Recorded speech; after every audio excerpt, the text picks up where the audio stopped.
tell us a little bit about yourself, your background, and why you chose to engage with the peace process or not? Um, Two things immediately. I mean, first thing is I have been heavily involved in the civil rights movement.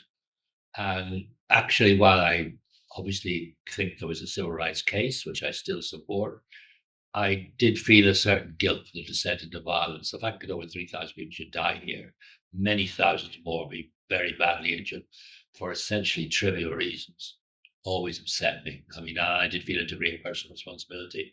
The second consideration is um, that I came from a slightly different family background. And these days, marriages between Catholic and Protestants are the norm. When I was growing up, I was very unusual. And I wasn't brought up in a religious household. None of my parents were religious. But my mother was an Irish Catholic. They were both doctors in the British Army. My father actually in the RAF. And they met towards the end of the war. And they married in India a long way from local pressures of whatever sort, ethnic pressures. And I think now the fact that I had that sort of background, it's not that it just meant that there were certain assumptions that I did not have, rather than any particular assumptions I did have in terms of family conditioning, which were a factor in this. So that was, I mean, it's very common now. I've forgotten it's a high percentage of marriages or mixed marriages, as they're not called. But when I was growing up, you'd go a long way to meet somebody who was a child of a mixed marriage. And Belfast and Cork. And there's another thing. It meant that I did have connections, family and other connections with the Irish Republic and its elites, which meant that I was more relaxed with them. I was going down there as a child and so on. And again, in Northern Ireland, people's understanding of the Irish Republic, for quite good reasons, especially the unionist political class, still is quite limited, but was especially limited in that period. And therefore, it was easier for me to go to Dublin to talk to people like the Taoiseach, which we'll talk about later, and so on. But I actually knew, I was connected to senior people in the system, my family, and so on, and other connections as well. So I had a better connection and understanding of the Irish Republic than was the usual here among people who didn't want Irish unity, or indeed even among people who did want Irish unity. Today, we want to talk about peace process or what from past to present to future in Ireland. So that brings the first question, which we're going to first talk about the past. We know that the Good Friday or Belfast Agreement marked a significant turning point in Ireland's history. In your view, what has been the most profound impact of the agreement on society over the past 2 decades? Well, look, it was done for peace. This is what we were driving at. The whole thing, the objective is peace. It's not necessarily good governance. We've probably reached a point, I'm prepared to accept it 25, 27 years on, that one should be looking at the good governance. The point of the assembly, the institutions, is community psychotherapy. That's what it is. It's meant to be a healing. It doesn't matter that these meetings are totally dysfunctional. It's the fact they took place at all. I mean, that was what drove us. It never occurred to me by the way, this does not mean I was indifferent to, say, the framework document or the forms and structures of government. I wrote it intensely on it, and at that time, every dog has its 15 minutes when it's up for the game. If you look back at the articles I wrote in the Times and so on, they stand up. But those ones, that was my moment. I was waiting for it. I knew exactly what I was talking about on all these documents. I was only interested in the ethnic balance, the political balance. And if you have this or that formula, will we get a deal? As long as they met and as long as the violence stopped, and as long as we had some kind of agreed formula for ending it, that to me was the purpose. I actually think it was the purpose of a lot of the officials who worked on it. Now, I totally accept that 25 years later, the fact that, good governance, it's pretty unimpressive, even by the standards of devolution in the United Kingdom. And let's be clear, devolution in the United Kingdom generally is pretty unimpressive. They look at Wales, look at Scotland, both of them have fallen behind England in basic educational achievement for ordinary people. And that they have total power in those areas. In both cases, the health system is worse. And again, the devolved governments have complete power. The devolution in general is unimpressive. It's for performance for people. It's psychologically necessary. I'm totally strongly in favor of it. I've never believed that it would actually I'm hoping now with time it will get a bit better, but I've never expected good governance. I was amazed. Never even my colleagues were coming into me and saying, "Oh, there's a committee on this." I was saying, "What do they think after this thing? Where do you think the statesmen are in this local political class whose only skill is ethnic antagonism? That's their only skill. And so where do you think the idea is going to come? None of them. It's all about ethnic conflict and my place in the rights and wrongs of this ethnic conflict, about the self-image and family justifications that go with that. None of them are capable of anything else, or were. Hmm. Now, you mentioned that the agreement is meant to bring peace and the goal is to stop violence. What do you think are the resistances to peace that we have overcame? Well, I think what you had to do, I mean, fundamentally, the Republican movement, where was it? And think this is quite a complicated question because it wasn't defeated in the simple sense that it couldn't yet again bomb London if it so wished. But it was not winning.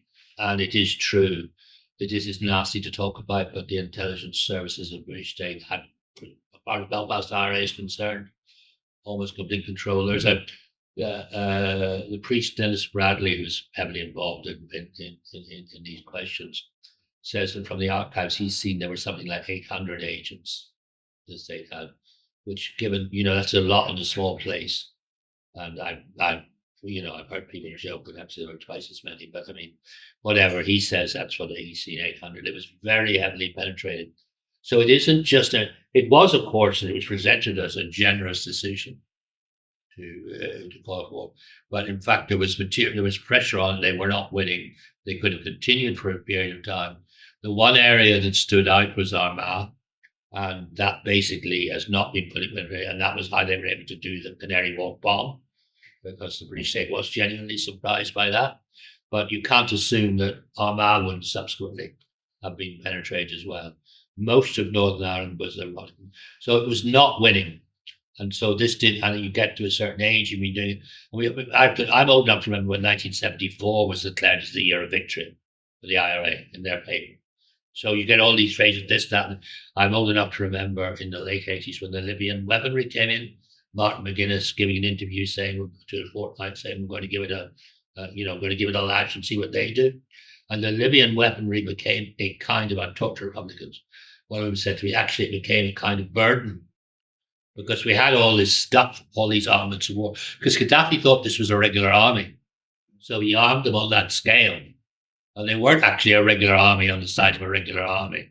And so you had to carry all these bunkers and bunkers of weapons. And they still weren't, how do you use them? What do you do next? Was, in the end, there were some dramatic usages of those weapons. Of course there were. But in the end, some of them have told me, one remote, that became a kind of burden. We've got all this stuff. And previous IRA campaigns have tended to end when they said, oh, we got no choice, we run out of weaponry. And where they're depleted. This is what's different about this one. They were not depleted, but somehow the oomph had gone. And then on the imperative, the vanity is crucial. You can be in the White House, you can be all Irish America. Well, you can be on an ego trip, which will never land. And now you're a peacemaker. And I hope nobody remembers all the people you pointlessly murdered. Nobody remembers too much. And if we talk about the past, it's crimes of the British state. So that's the attraction of it. That's the emotional decision. That's the decision that they made. And of course, it is a political deal. Going back to the original civil rights movement, there is no question, that there was not equality in Northern Ireland between the two traditions. And the deal does embody equality between the two traditions. So we've achieved this victory over inequality. It happens to be the case that it was available at least 20 years earlier without killing thousands of people. But we don't need to mention that. So that's why I see it. Now, let's talk about today. Nowadays, people say that when we don't have significant progress to peace, violence will return, and we do see signs of violence in different neighborhoods in Northern Ireland. What do you consider to be the biggest challenge or difficulty that we're dealing with right now regarding to peace process? No, I think we've just come out of basically 5 years at least of difficulty created by Brexit. And I don't talk, my personal view is I understand why the Irish government was so frightened by Brexit and therefore it's perhaps a little precious of me to complain, but they did overplay their hand. I mean, Rory Montgomery, the most senior Irish official, is on record as saying they did overplay their hand, and they extracted from a weak British government, which was flummoxed by Brexit. They'd gone into this project and there weren't the mental, intellectual, moral resources to deal with it. And they, originally, particularly the 2017 agreement, which is the crucial one between the UK and Britain about North about Ireland, this presented the unionists with a bill which was very hard to pay. Now, there was no question of abolishing that deal. The purpose was to remove many of the worst examples. To give an example, as a result of the agreement, there were certain cancer drugs not available here. Not many, but there were certain key cancer drugs not available. And the EU was very reluctant. I don't even know why, but eventually, for example, in the week before the Windsor Framework was signed, the EU, they're all, there's no chance of your grandmother being stuck in hospital needing a particular cancer drug and it not coming here because of this deal. I mean, that was among the most outrageous. There were many other outrageous over-the-top consequences. Most of them are dealt with. There is no possibility of dealing with them all, and there never was. And in the end, it was enough for the DUP to go back into government. Had they not gone back into government, having lost the election, it's a co-premiership, which I'm sure you're aware, and should have always been called a co-premiership. Again, entirely the DUP's fault. It had 10 years to go down that road, entirely their fault. They could have done even 2 or 3 years ago. So it's unfortunate now they posed and Nigel Dodds in the lead. We will eventually be a co-premiership. If they win the next election, which is quite likely, they will actually immediately establish a co-premiership anyway, and they will do it. I'm amazed that Schiller is so stupid not to do it now. But the basic thing here is that was the challenge, because Catholics would all have believed, this thing that all these problems they have about Brexit, that's just something in their head. They're not prepared to have power sharing because we've got the First Minister's job, and that would be a grievance of perfection. That's all gone now. We have an up and coming government, up and working government that doesn't work very well. It's really neither here nor there. And we have, and secondly, an incoming Labour government would have been furious to discover that the institutions weren't working, and with the party it just wants quiet life. So we have just avoided a massive life-threatening crisis to the institutions of the Friday agreement, and we have narrowly squeaked through and just managed to get these institutions prepared before the election. Now, actually, despite the rioting the last few days and so on, I don't think there are any serious threats until the next election. I don't think Sinn Féin is in a position to be particularly truculent because of the difficulties it has in the Irish Republic, and will certainly get no support from the Irish government if it is. And I'm absolutely convinced that the DUP leadership now is determined to make this work on a modernised basis. I'm absolutely certain of that, and I think this can move really quite quickly in terms of the degree of modernisation within unionism. I think we're actually in a relatively stable moment. Now, there are difficulties. One is the money for Casey Park that will annoy. If the money comes through, I think on balance, it's reached the point where it will annoy unionists. And I'm not sure it's a solution. I'm not sure the money should come through just afterwards for Gaelic games. And there are some other issues that are there, but I don't think we have a problem. There's basic stability where the British government is concerned, where the Irish government is concerned. And all this stuff like the reset is nonsense. The rise between the British and Irish government ended the day that DUP returned to government. There's no need for any reset. The signs are the current Irish Prime Minister is more under the control of officials. I met him just after he was appointed new speaking to British Irish parliamentary something I was at. And it was just very noticeable that the Irish ambassador in London gave a speech and then the Prime Minister gave a speech. And some of the phrases were the same. And anybody could see it was the same author. And it was clearly more low-key and pragmatic.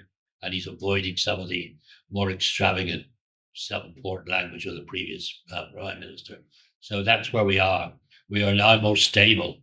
But there is a major problem for unionism that for 100 years, most of the time, you could say beyond a shadow of a doubt, economically, this place is better. Now, it's still probably slightly better, average living standards and so on, but there's no guarantee of that into the future if these current growth rates continue in the Irish Republic.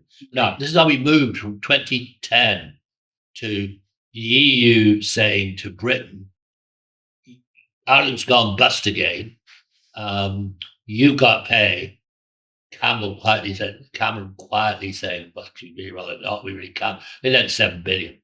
We moved to a situation 6 years later, 7 years later, when EU is hammering Britain in the name of Ireland. That's what Brexit did, and it's quite dramatic that change in the balance of forces.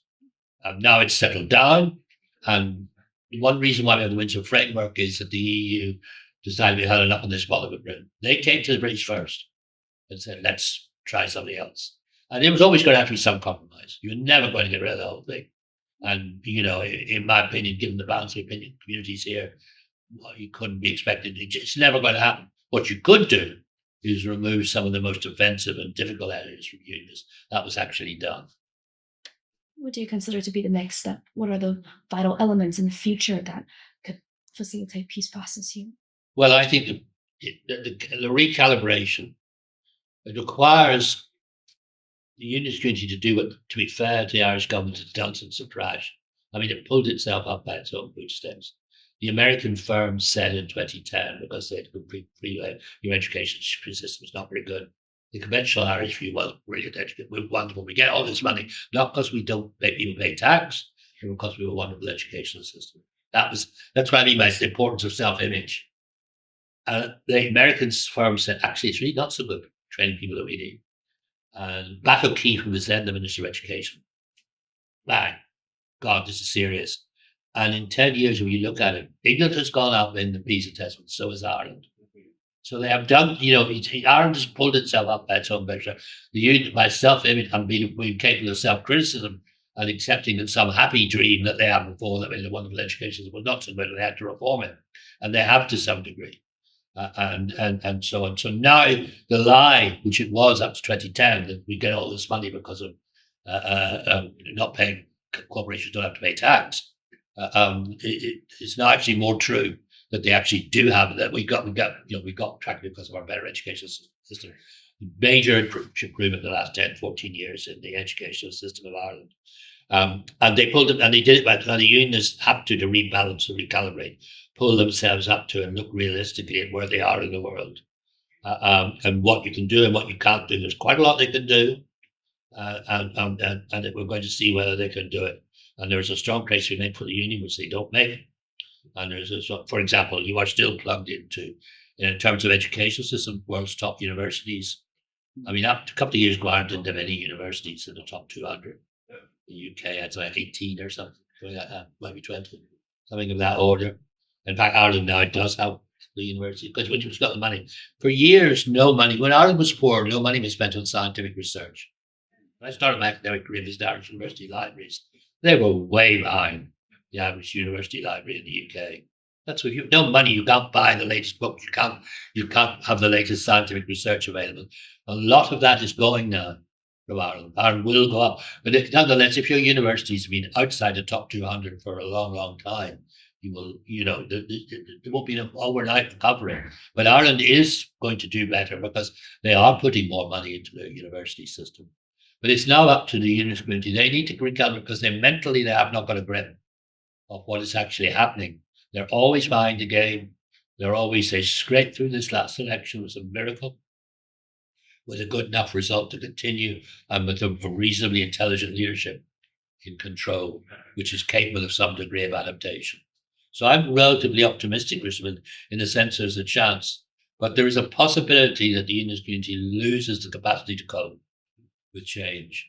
And if it does, then you're back into instability. And then the worst case scenario, a degree of violence. I don't believe politically effective violence, but nasty violence, Thank you.